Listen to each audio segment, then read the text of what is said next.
really pleased to introduce you all to a terrific panel. They traveled through all kinds of bad and good weather to get here. We have, and I'm David, I want to make sure I pronounce your name correctly. David Tulauskas? Yes, all right. Director of Sustainability for General Motors. We have Maureen Kline, Vice President, Public Affairs and Sustainability for Pirelli Tire North America. We have, let's see if I've got right here, Jeff Senne for Corporate Responsibility Strategy and Implementation Leader for PwC. We have Jim Bath, who is Global Environmental Director for Kimberly Clark, and Jeff Senne, and Jim Sullivan, Vice President, Sustainability Management and Strategy for SAP. I only made one mistake. Great. So I thought we'd kick this off with asking each of you to give us a brief summary of your sustainability strategy for your company and how it supports your company's business strategy and financial performance. So David, why don't you kick us off here? Sure. Thanks, Tensie. So again, I'm David Tulauskas from General Motors. I'd like to just really start with our vision of the future. We're focused on driving toward transportation where we live in a world where we have zero emissions, zero crashes, and zero congestion. And I think we can all buy into that. And I mean, it's really taken a very customer-focused approach to our business and where we want to be in the future. And that's driving our strategy, where we're focused on 5 key areas around earning customers for life, growing our brands, technology and innovation, culture to win, et cetera. And so our sustainability strategy intentionally really fits in an integrated way into all of those areas. So I guess what's more important is how we define and look at sustainability and you know, all these challenges that we're dealing with today and unintended consequences of today's transportation business model really are long-term opportunities for the company. So sustainability for us is looking at these challenges as new business opportunities that drive stakeholder value. And we define value in 3 ways: from top-line growth, bottom-line improvements, and reduce risks. And everything within that context has to drive some sort of measurable value or benefit to our customers, either directly or indirectly. Okay, thank you. Maureen.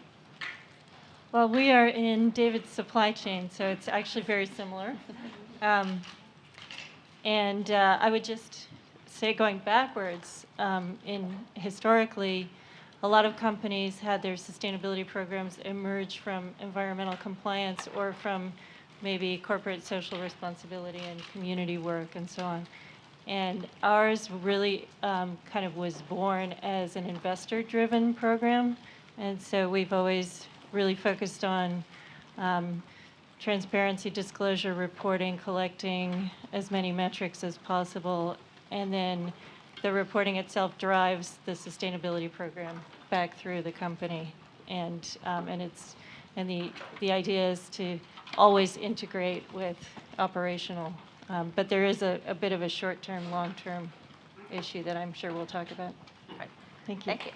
Yeah. Yeah. Can you? Yeah. Ours is kind of 3-tiered.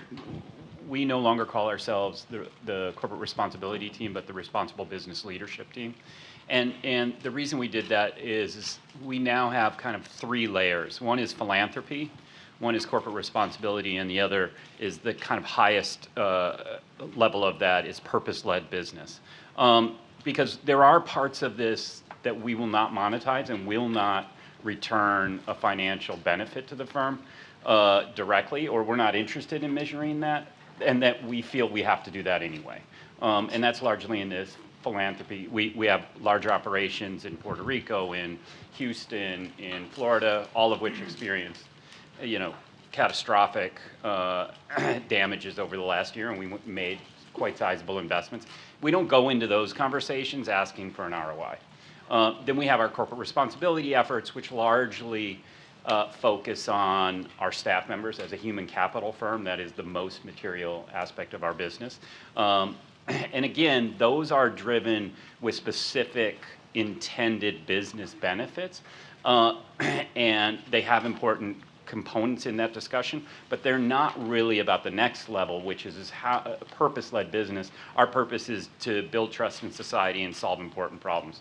So that's actually the day-to-day business. How are we working to help form the conversations that are happening around how do we build trust, how do we solve important problems, which important problems should we be solving with our clients, ... So those are kind of the three levels. Thank you. Jim. Great, thanks.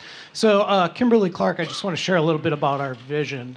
Our vision is to provide essentials for a better life.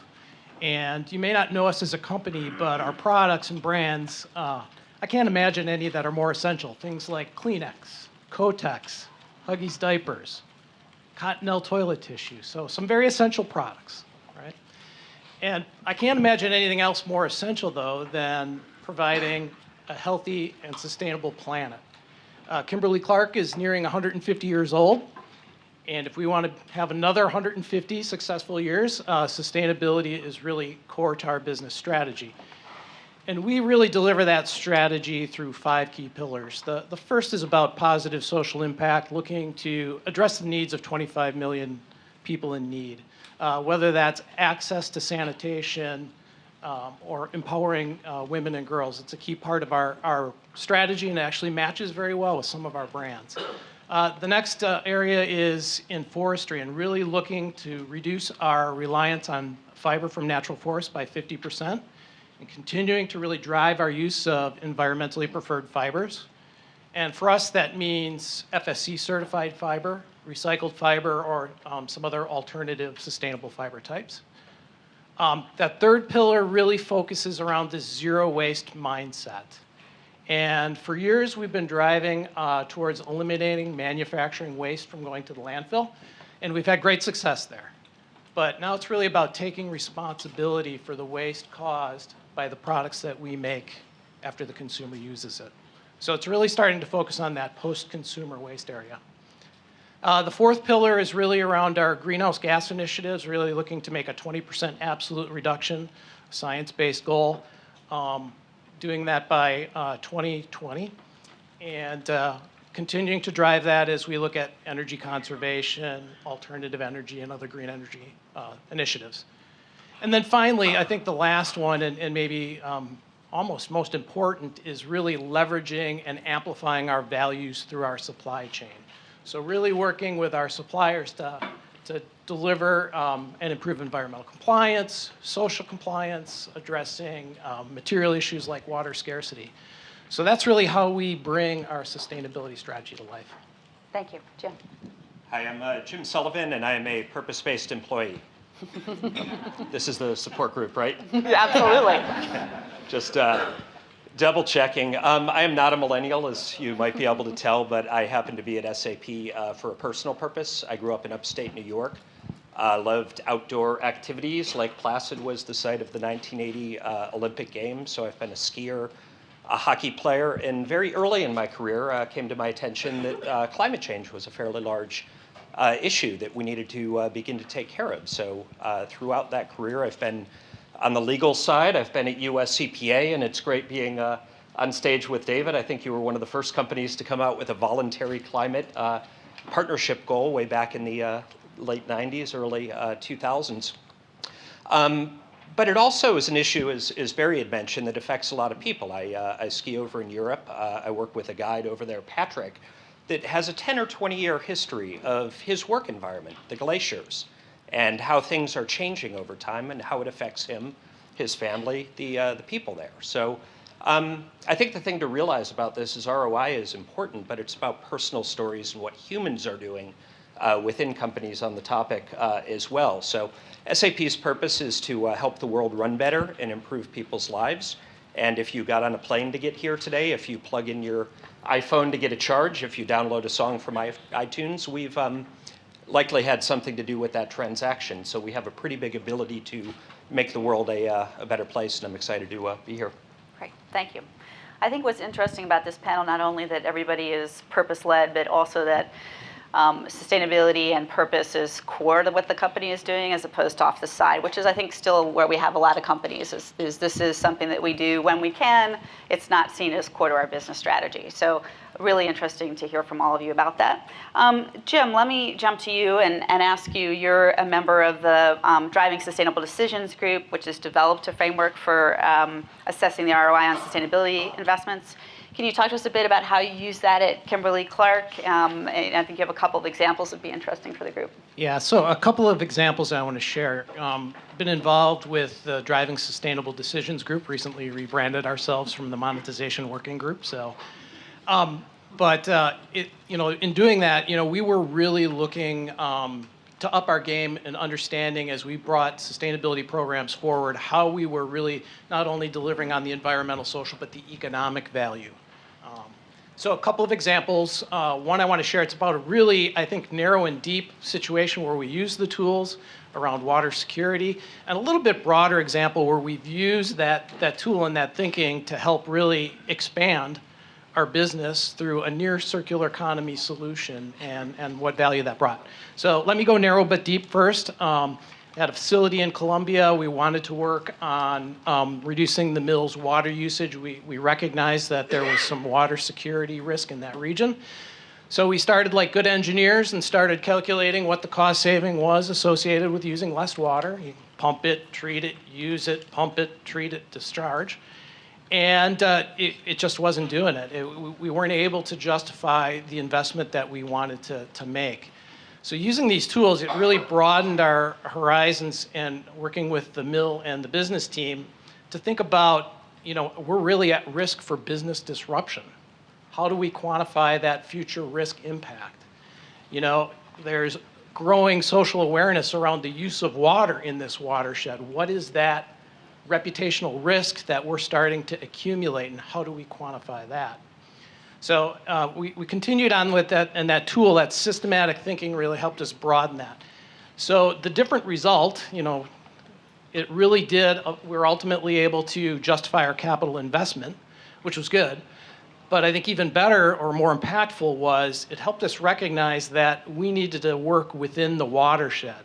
So we invested our time and money to participate in a local water fund initiative in Colombia. So now we're starting to address water security at the watershed level, not just that Kimberly Clark facility. So narrow but deep example. A little bit broader example on how we're using some sustainability initiatives to drive our business. Kimberly Clark has a KC professional business. If you use the restroom today, you're going to see the hand towels that we sell. Thank you. But this is really more related to, we also provide disposable gowns, gloves, hair nets, foot covering to the scientific industry. So think in terms of computer chip manufacturers or pharmaceutical manufacturers. And we were hearing from those customers, they had similar goals to what we had. They wanted to eliminate their waste, manufacturing waste, from landfills.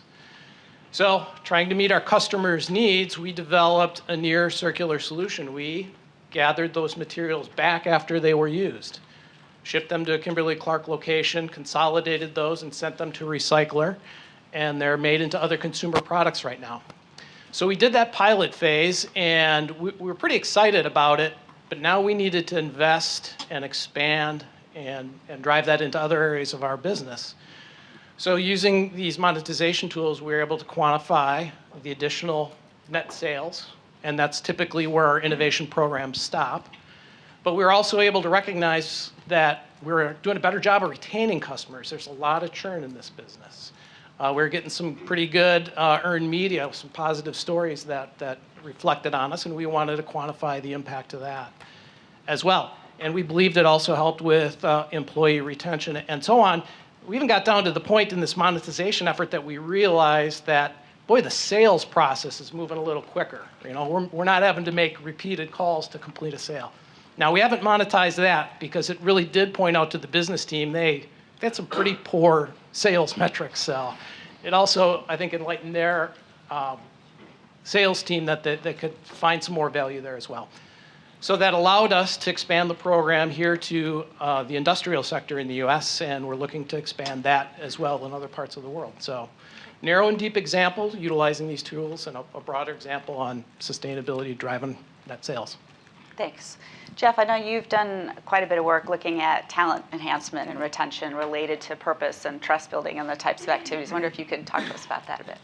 Yeah, I think, a lot of our efforts started around, well, about 8 years ago, we looked at our volunteering program and we started to connect volunteerism to how long you'd been with the firm and what your productivity. We're like a law firm in that every hour is apportioned in some way. In fact, every sixth of an hour. So we know exactly how our staff spend their time, and we're able to connect that data back to volunteerism. And when we started that process, what we found was we had 75% of our volunteerism was unskilled and 25% skilled.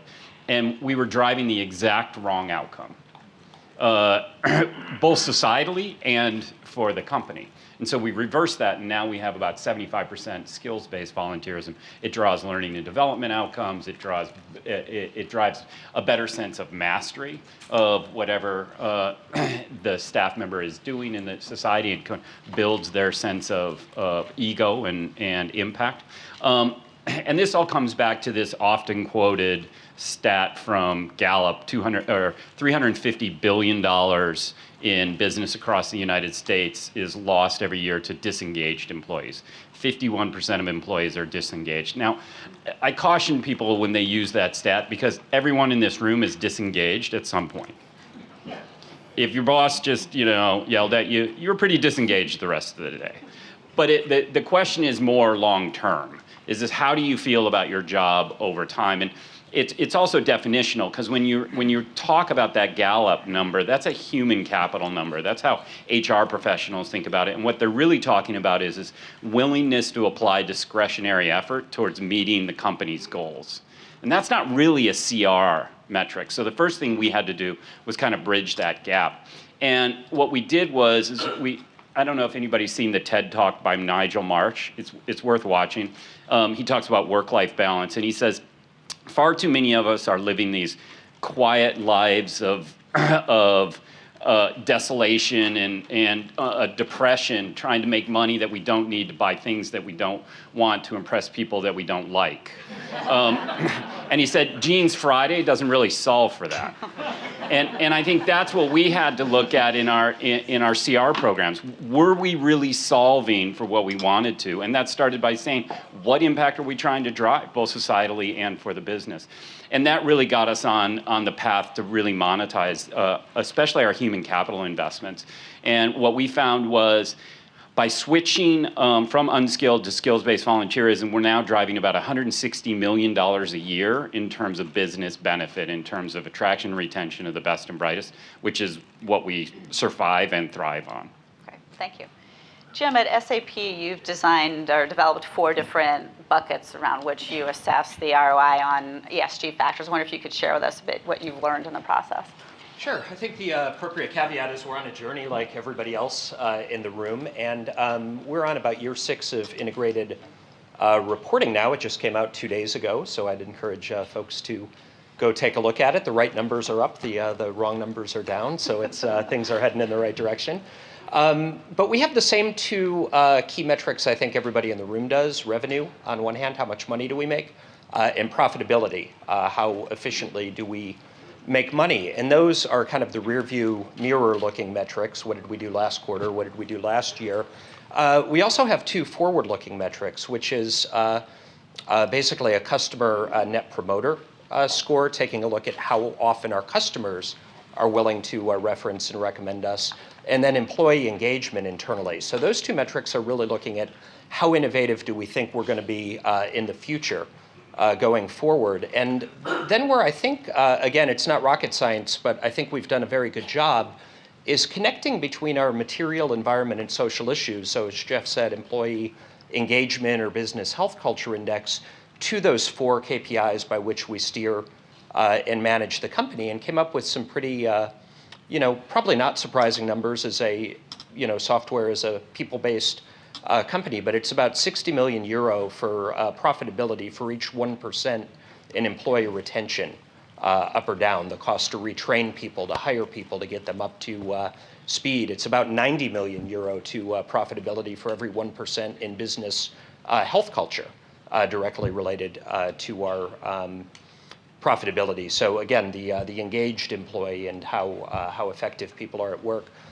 One of the surprising things is on the environment side for carbon, which is a metric that most people are able to capture. It's only about 5 million. So it's important, but our social metrics tend to have a much larger impact than that. But that is one picture really of us internally as a company. As I look at where we're going, it's how do we embed these things better within our operations as an integrated report, but also within our customer base of 380,000 customers. I think Barry put a number out there of total emissions of 25 million metric tons. So ours are about 500,000 metric tons as a company, and we've taken on a science-based goal, and we're doing great things around that. But one large company that's a customer of ours, one line of business for them may be logistics or transportation. If software helps improve that 10%, that's effectively all of the work we're doing internally. So it's a huge lever to work collaboratively with markets to try to move the needle on some of those topics. Terrific, thank you. Maureen, your firm has used the UN values driver to assess the ROI on your work. I wonder if you could talk to us a bit about that process and what you learned from it. Okay, sure.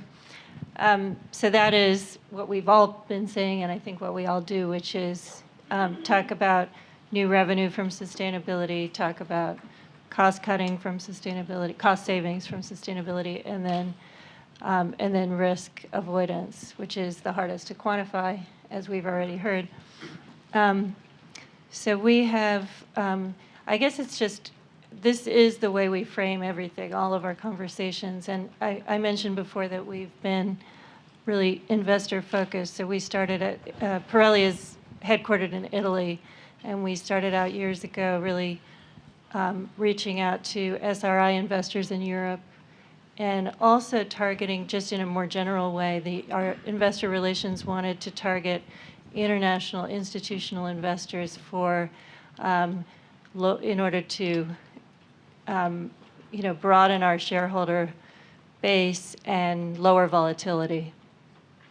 And because when our current investor relations person came into the company, she found that it was listed on the Milan Stock Exchange. No one was paying attention. It was a little bit of a conglomerate at the time, and so let's really revolutionize the way we're the targeting of investors, and so we increased our shareholding base in terms of international institutional investors from about 16% to about 43% of our shareholding, largely through sustainability actions and just in the way we communicate about it. So the value driver model, I just was looking at our new 3-year plan. It's entirely written based on the value driver model and on kind of categorizing all the actions according to new revenue,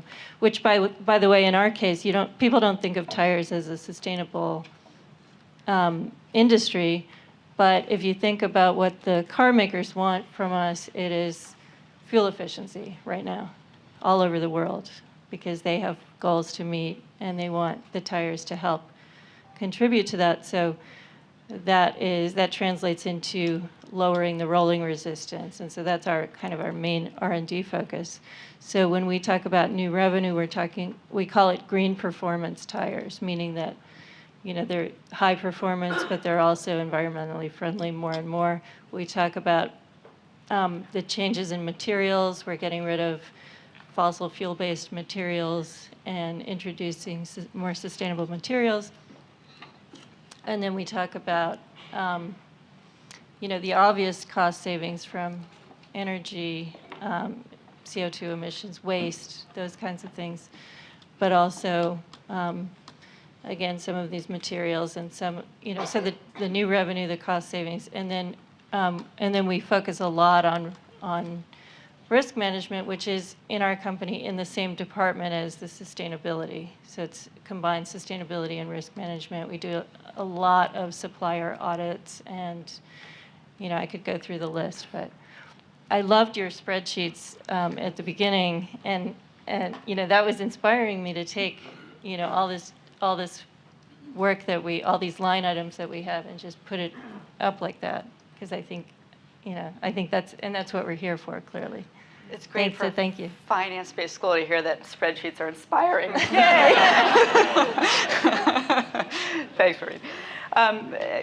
David, if you could, the automotive industry is sort of in a state of disruption right now, so a lot of really interesting things happening with your industries. I wonder if you could talk a bit about sort of your look at sustainability and the ROI there, and what you're learning in the process. Sure. So maybe I'll use our project, the monetization project, as an example. GM's, on this journey as well, and in a lot of areas we've been doing things for a long time, like landfill-free and waste minimization. Use of renewable energy goes back to the late 80s. So I really felt a couple of years ago in 2016 that we had the environmental ROI pretty much nailed down. And so when, Tensie approached General Motors about doing this project, I thought this is a real sneaky way to get our investor relations engaged, because investors, and in particular our shareholders, started asking more and more about our ESG performance and how that drove value. So I thought, okay, if I could get investor relations to lead this, to help to monetize some of the social side of our business, and to engage finance organization overall, this is a win-win-win. So some of my key learnings were, though, that we're data rich and information poor. And also, when you guys sent us a spreadsheet of 500 plus different, ESG metrics, we pretty much freaked out, and got a lot of emails saying this is not what we signed up for. But a key lesson learned is that we have a lot of pent-up demand, and it wasn't hard to find, first an intern and then kind of a seconded internal support, and now a lot of people want to be a part of this, because one thing we always say is everyone has a role to play around sustainability, driving our ESG performance within GM, and bringing the data and the metrics that people live and deal with every single day to kind of life and put it in the context of ESG has been really encouraging and inspiring for these folks. So key learning was just the pent-up demand we have in so many different areas of our business for being a part of the solution, for helping General Motors, play more of a role and a purpose of moving humanity forward than just delivering great financial results, which is a key part, but there's so many more things we can do. So yeah, I mean, just, there's a lot of pent-up demand and interest in this that can be leveraged that goes well beyond what we're already doing today. And so I guess the sustainability ROI, what we found is what we thought we were doing really well, I've realized we're really just barely scratching the surface, and there's so many more internal opportunities we can look for. Can I just say that Yeah, of course. David is leading the auto and tire industries to attack the problem of deforestation from natural rubber. So thank you for that. It's a team effort, and another thing is there are times to compete and look for top line revenue opportunities, but when it comes to supply chain and reducing risks, that's where collaboration is key, and that's something that Pirelli has really played a leadership role in all of our tire manufacturers. It's been a lot of fun and also great learning. One of the things that Mars likes to talk about is uncommon collaborations, right? And how one can really find those collaborations amongst competitors, with civil society, with with other types of partners to really, because these problems are not ones we can solve by ourselves, right? So we have a little time to ask. We talked earlier about having the panel ask each other questions, and I know, Jim, you had some questions you wanted to ask of the other panelists, so I'm going to put you on the spot to sort of have a little conversation here. Oh, good.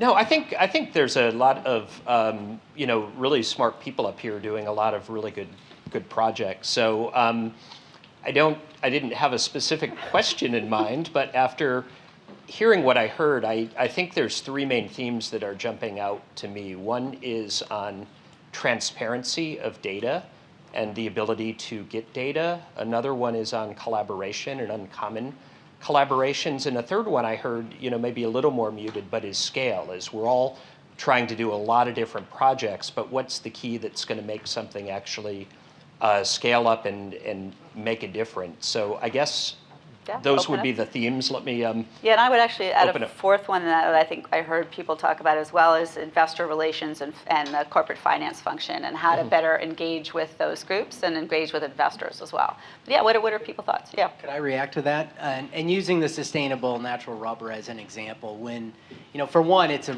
really important commodity that hopefully you really haven't heard of, and we want to keep it that way. But there are a lot of issues around deforestation, human rights issues, and ethical business practices. And we want to get, as an industry, ahead of it before it becomes a crisis or we're forced to react to regulations. But this idea about scale and the notion, the question, does sustainability cost more or not? I mean, we don't think so. And in fact, our purchasing organizations, I'm sure same in yours, is this cannot cost anything more. But when we look at the great things that our supply chain is doing, Pirelli is leading on the ground activities to improve yields. And there's a real diverse spectrum of yield rates between Indonesia, Malaysia, Thailand, et cetera. If we could just raise a couple of the lagging countries up a couple percent, and you can do that with better tapping techniques and better land management techniques. You can't do it, at least not cost effectively, if you try to do it individually by company by company. But if we can work together to really drive common approaches and proliferate best practices, we think we can drive better standards of living at the community level, while ultimately getting a better product at a lower price, and assurance that this didn't come from land that was deforested just to meet our expectations. Jim, from your perspective of a pulp and paper company. Yeah, absolutely. I mean, your supply chain is your amplifier for all of your values and impact, right? So whether it's deforestation and deforestation related to rubber, extremely important, particularly if you have the scope and scale to lead the supply chain somewhere else. And Kimberly Clark was in a very similar position a number of years ago in our forestry practices, and through some ultimate painful collaboration with Greenpeace yielded a better result in setting standards in the Canadian forestry context. So change the Canadian forest supply from in the single digits of FSC certification to the 50-60% of the entire Canadian supply chain to a more sustainable forestry practice. So it can be done. There's some pain to be had along the way sometimes, but it does make a positive impact. I was just going to comment on one thing. I really, this uncommon collaboration and ultra transparency with your data, I cannot think of a better example than thinking about water security in the places we do business. I have interesting conversations with plant managers and business leaders, and I had a plant manager in Malaysia who was really gung-ho, recognized that they've seen some water stress and wanted to tell me how to make tissue without using any water. I'm like, well, that's interesting, but at the end of the day, it's not about you, it's about the watershed. You could take your water usage to zero and still not have an impact on that watershed as a whole. So it's about working with the other stakeholders in that watershed, share your data, and collaborate together to make a meaningful impact. Jeff and Jim, I was going to say, you as a service and software company, you provide tools and services to companies to help them scale up, right? So I wondered if you had anything you'd like to add. Jeff, you were going to. Yeah, just another example of anybody who on these pre-competitive collaborations. There's a really interesting book by D. Hawk called The Chaotic Age. It's about the creation of the ATM system in America. The Visa, this is 30 years ago. And if you can imagine the fiercest competitors in the country, it's probably Coke and Pepsi on one side and the banks on the other side. So the banks had to somehow get together and create a system where they would share ATMs because they recognized that no bank was going to be big enough to actually have an ATM on every corner. And that book talks about that. And I think it's really interesting because we in the CR or sustainability space tend to look at other CR stories, but there's tons of other good stories out there of change. And that's really what we're talking about. And when we're talking to clients, we're asking, what's the material issues, and then how do you manage change within the culture of your firm? For me, it's less about the issue of human rights or corruption or carbon, and more about what is the unique culture of your company and how does change happen? Is it top down? Is it bottom up? Is it sideways? And do you have all of the kind of levers pointing in the same direction? Because what we'll find is that even if you have a financial, even if you have an ROI that's clearly delineated, unless you have all the systems and processes in place and the kind of informal culture of the firm aligned to meet that goal, oftentimes it'll be clear at the board level and the C-suite, and it won't happen for whatever, because there's kind of cultural inertia. So I think that's a really important part of when we work with our clients to make sure that we're building that in. Okay. Jim? Sure. I'm going to give one example of a work in progress is kind of a part of the journey that we're on. So a couple of years ago, we did a program around shea butter, and it was philanthropy, CSR. We're like, the women that are working really hard to make this product have no visibility in the supply chain at later stages, so they're selling it for a very low price, and then other people are making money on that. So we partnered with Clinton Global Foundation, a number of others, to do just an app that provided supply chain visibility on what market pricing was. And over time expanded that to other commodities, and it's now moved from kind of a CSR project for us to a piece of software, a mobile app that we can go and sell and provide that visibility. So it's turned into a revenue stream for us, not a whole lot at this point, but a revenue stream, but it's also from a purpose, it's become a transactional system where you now can see the quality and the quantity of goods that are being exchanged upstream with those commodity suppliers. And then the next step is, instead of going and asking about things like deforestation, you've now got maybe GPS coordinates where all those suppliers are. You can do some mapping with other types of data sets and take a look at where in your supply chain is at risk. And then what if you take the stuff that we're doing in the financial sector? Jeff had mentioned ATMs and banking, but we're also doing mobile banking with a lot of different companies. And what you've got with all those financial transactions from smallholders is a credit history to provide microloans to individuals and communities. So it's how you take different lines of business, different industries, and pull them together to begin to solve some of these macro challenges that are going to be there. So again, it's a work in progress. I think there's a lot to get between here and there for scale, but there's the transparency component, there's the uncommon collaboration component, and those, I think, are the types of things that we as companies need to look out for more. I think as well, what I'm hearing is that sustainability for all of you is also a driver of innovation, right? Because you're having to look at everything with a different perspective. So as you start to look at water issues, if you say, all right, well, this is actually a watershed issue, then how do I think about that in a systems way? Or if I'm looking at a supply chain issue and I'm using technology, how do I use that technology to actually solve for that problem, right? So it starts to drive really a different approach. And I think what's interesting with all of your companies is how does that really help you both collaborate with your competitors, but actually deliver competitive advantage because you are actually managing to get in front of these issues in a way that brings value to your company as well as to society. Really interesting. So I wonder if we could, I want to make sure we have time for questions from the group. So just one last question for anyone who'd like to address it. We heard that really, the companies are coming from a values-based place in many cases, but it can be challenging to also ensure that you're understanding and proving the ROI because of the short-term focus of publicly owned companies, because investors are pressuring you to deliver, et cetera. And you've got to be able to prove that this results in a good financial benefit as well as that this is the right thing to do. So As you've worked this through, what lessons would you share with your colleagues in the room, both on how to engage with investors around this story so that you do have the types of investors who are supportive of investments in sustainability, and then also any lessons learned around the metrics and the measurement that you'd like to share? Who'd like to kick it off? Well, I kind of reject the premise of the question when it comes Why? to me simply as, what's the ROI of this program? Because I think, as the gentleman from Mars was saying, half of the board thinks one way and half the board thinks another, and I think,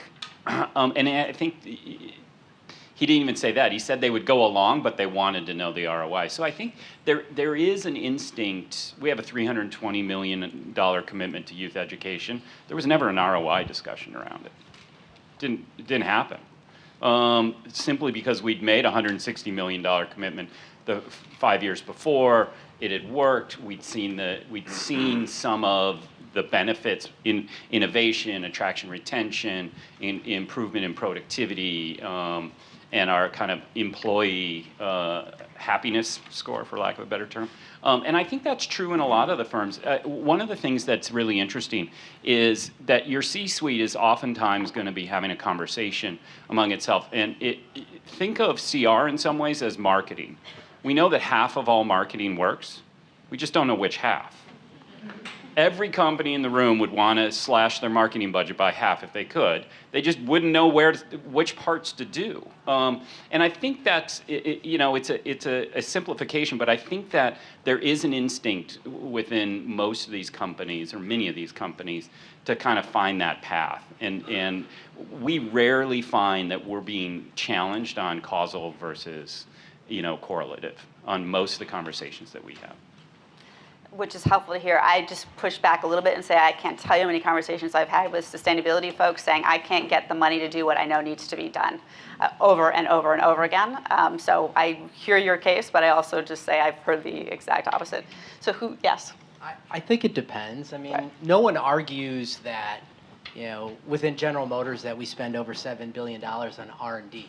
I mean, how do you really that's a really long-term investment. Chevrolet invested $40 million in a carbon reduction initiative campaign from 2010 to 2015. It was a great lessons learned. I called it kind of a marketing R&D around how to engage the U.S. consumer around carbon and climate change. We learned a lot. It did not drive $40 million worth of incremental sales, but was it worth it? I mean, it wasn't my budget, so I think so. But I guess it just depends. When you're looking at capital expenditures and you've made particular statements publicly and to the street, and are you going to go and invest $20 million in a wind farm that you didn't plan for? No. But we save $5 million a year using renewable energy. Sometimes we use capital expenditures. I think you just have to be disciplined, you got to be smart, and it depends. Right. Good. Yeah, I think the way I look at it, within any company, there's limited resources, and you're going to be competing for those. Your sustainability initiatives are going to compete with marketing initiatives, which are going to compete potentially with product innovation.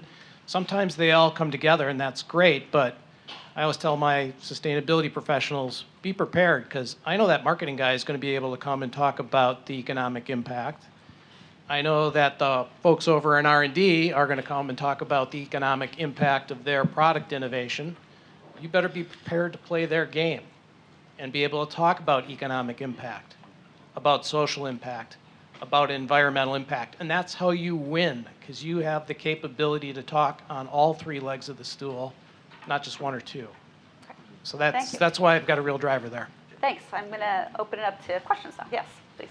I'm Doug Beal with BCG, and I want to say I'm heartened by this event and what you're saying and what Barry said earlier, because in our experience, companies tend to measure better the external impact they're having on other stakeholders more so than the internal business benefits. And sometimes that's by design. Sometimes it's just because the math is really hard. And I think, I've heard from a lot that, it's a longer time horizon to getting benefits, and it's just not the same ROI type calculations. The CFOs we talk to say, some of them are very forward-looking. Others are like, you know what?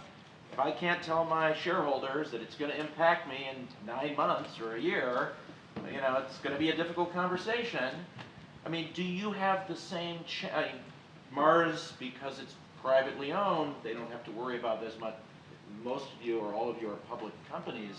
Do you have that challenge with your CFOs? And how do you overcome the long-term versus the short-term elements of how to measure the internal business value? Thank you, Doug. Who would like, yes? Jim?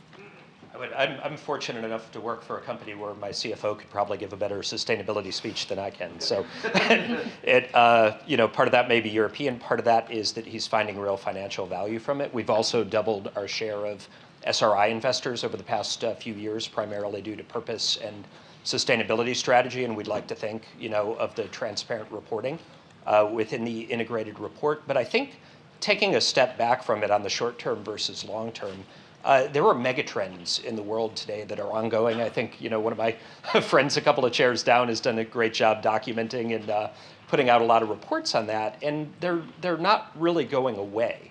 So whether we solve them today or whether we work to collaboratively solve them in the future, companies that aren't working to solve those are going to be in a pretty hard spot. So, you know, from a long-term strategy perspective, I think it's nice to have, you know, that longer-term view, and we still need to keep the view of how to report out on the, you know, the short-term effects of that. But things like resource scarcity, population growth, technology change, all of those are here to stay, and the companies need to react to that, and that's just part of our business. In the back there? Oh, sorry. I'm just going to make sure we get enough questions. In the back, yeah. So there's been a lot of discussion on top line growth and, you know, and bottom line growth in terms of making some of these capital expenditure decisions for sustainability. However, there's also been some discussion on risk. So as you kind of look at, you know, across your different businesses, especially for some of those companies that have 30-year bonds outstanding, that, you know, risk across a longer period of time and how you're looking at risk from a sustainability perspective. And then if you're not looking at it, the potential impact to your credit ratings, I think is also very important. So how are you looking or internally talking about the potential for risk or even a risk-adjusted ROI internally? Could you identify yourself, and could I ask speakers too? Tom Socia from JP Morgan. Great, thank you. Who'd like to take that? I mean, I'm happy to weigh in here a little bit. And we do think about risk quite a bit, and we actually have a department that really thinks broadly about risk and risk management, and it includes sustainability elements related to climate change, rising sea level. You know, we've got a plant in Mobile, Alabama that's pretty important to us.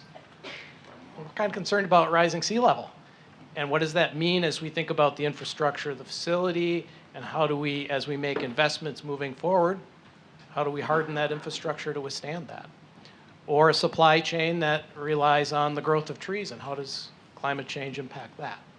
So it is a part of our strategy, and thinking about long term what that could impact or how it might be material to us.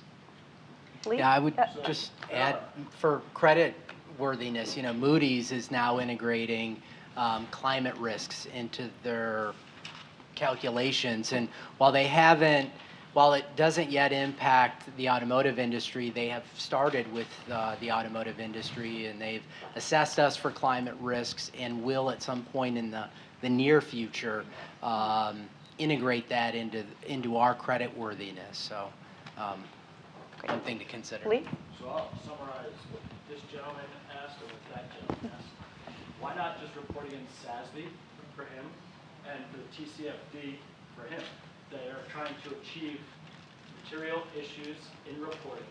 You're all leaders in this space. You have great stories to tell, but we're still telling them in an old-fashioned way. We're not speaking to the financial markets, giving the financial markets the information they need to live and to properly value these risks, or more importantly, the opportunities for your companies. So my question is, what is the barrier to adoption of these widely held, impactful frameworks? I would just add, Lee, you know, I think the Financial Accounting Standard Board is still tweaking the financial standards, and there's still a lot of interpretation that goes on today from traditional financial reporting. Now to put SASB and TCFD recommendations into your financial reports where there's a lot of legal implications to it, I think that there's still a lot of uncertainty around it. It's not as easy to say, okay, tomorrow we're going to put in our financial disclosures everything SASB says we should and everything TCFD recommends we should.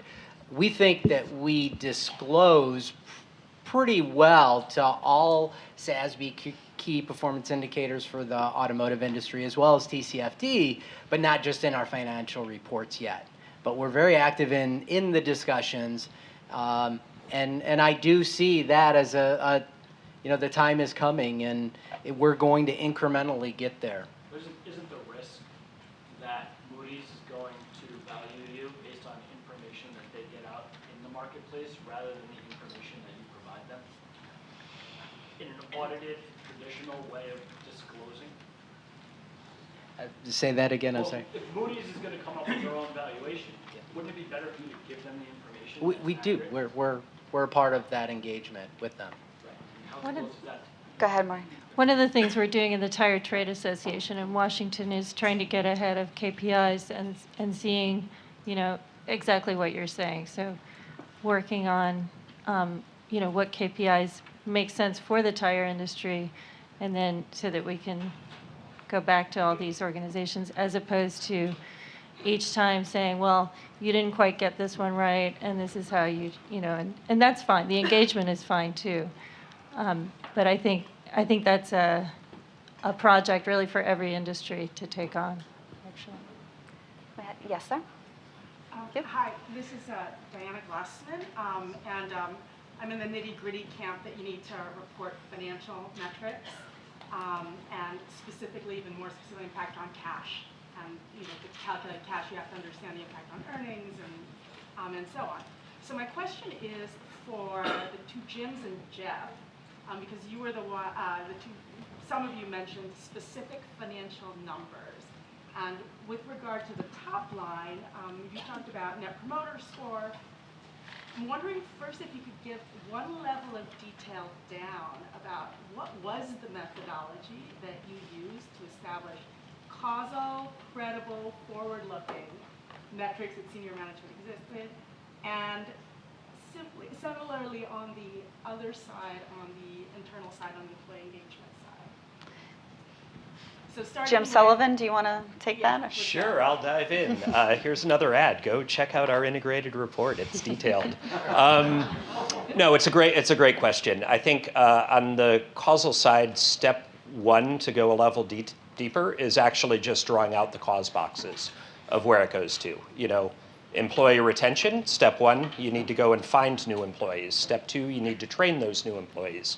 Step three, those employees need to get up to the same speed as previous employees. So putting that kind of causal effect together, looking at industry standard data and market data, then applying that data for our particular circumstance around it, and then a next step is going out and actually testing that causal hypothesis with some data around individual facilities. So we did an actual measurement in the past year at one facility in Germany offering better health, benefits, flexible work schedules, and kind of ground tested some of the, the market data and the data that we used for those tests, and actually found that we were, underreporting some of the benefits of the employee engagement effect of that. So that's really pretty. It's detailed in the report, but. How about on the Net Promoter Score? Because often it's the customer-facing metrics that are much harder.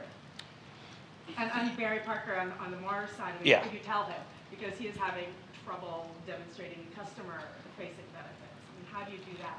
I think it's the same, it's a work in progress, like everybody up here. It's a new, financial metrics have had a lot of years to mature. This one is reasonably new. So we're learning by doing. I think, if you look at the metrics on that, not everybody knows that, but the, scores of 9 and 10 tend to count towards a positive. 7 and 8 tend to be neutral. 6 and down is negative. So you as a company could have, if you survey 20 people and 10 of them say you're an 8 out of 10, 9 of them say you're a 7 out of 10, and one says you're a 6 out of 10, you get a negative number. for how your customers think about you. But So. how does SAP? Sorry, I'm sorry, Yeah. gonna insert myself here. Jeff, did you want to add anything? And then- Yeah, something that Jim said earlier, which is that we're all competing for limited resources, I think is exactly right. And I think there's two ways to do that. One is through this kind of financial modeling and figuring out, mine is better than hers or his. The other is to partner. And not look at it as a zero-sum game, but actually, and that's really what makes us successful when we go in with a CR activity. If we're coming in with HR, procurement, and L&D with us, that's why we're not getting the pushback, because it comes in as a coalition of the willing to put their weight, and everybody's saying we see the benefit in this in a following way. So that's one thing I would say to any company on the internal side. Great, thank you. I'm going to take one last question. Yeah, hi, Daniel Aronson from Valuetus. And I guess, I think that we all agree that we're not making enough progress fast enough, and that we have to be, somebody said the word catalyst, which I love here. Part of what it takes to be a catalyst is getting people over whatever's stopping them. For some people, it's the financial ROI, which is why I'm so glad this is here. It seems to me that there's a lot of value that is being created, that is submerged. It's there, but we can't put our finger on it, we can't quantify it. And if we could do that, it would help. Are there examples that you've seen where you found something of value, and then were eventually able to quantify it, and use that to help build the ROI case? Who has an idea that you'd like to share, or learning? Yeah, Jim. Well, I'm going to invite you to a driving sustainable decisions workshop, because we've had lots of examples that we've workshopped together across multiple businesses to find the value.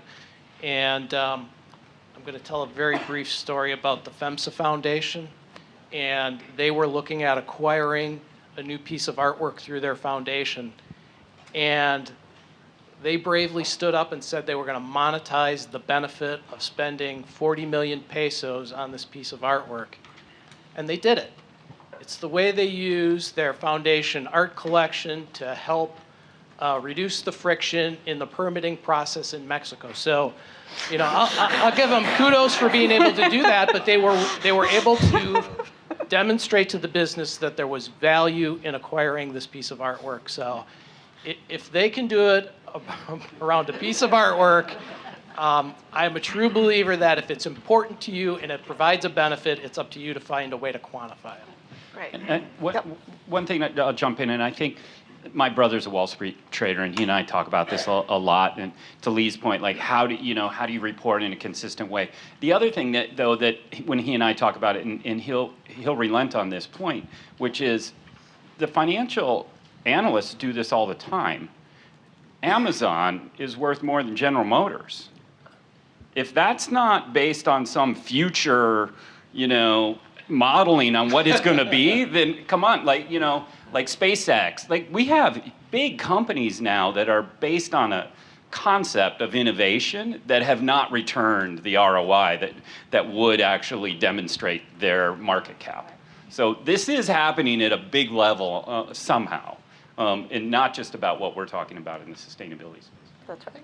I would just add, too, I think part of the challenge is measuring actual impacts rather than outcomes in order to, get to that place of monetizing them. I think, one example I'll give is we do again, it started as a CSR program, a Code Week in Africa, where we're able to measure how many kids we train in digital literacy. It's 500,000.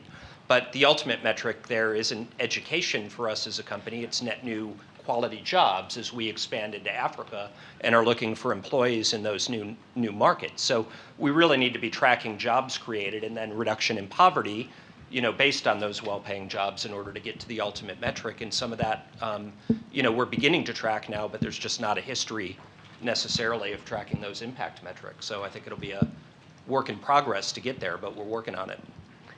Please join me in thanking our terrific panel for the great work they're doing. Thank you.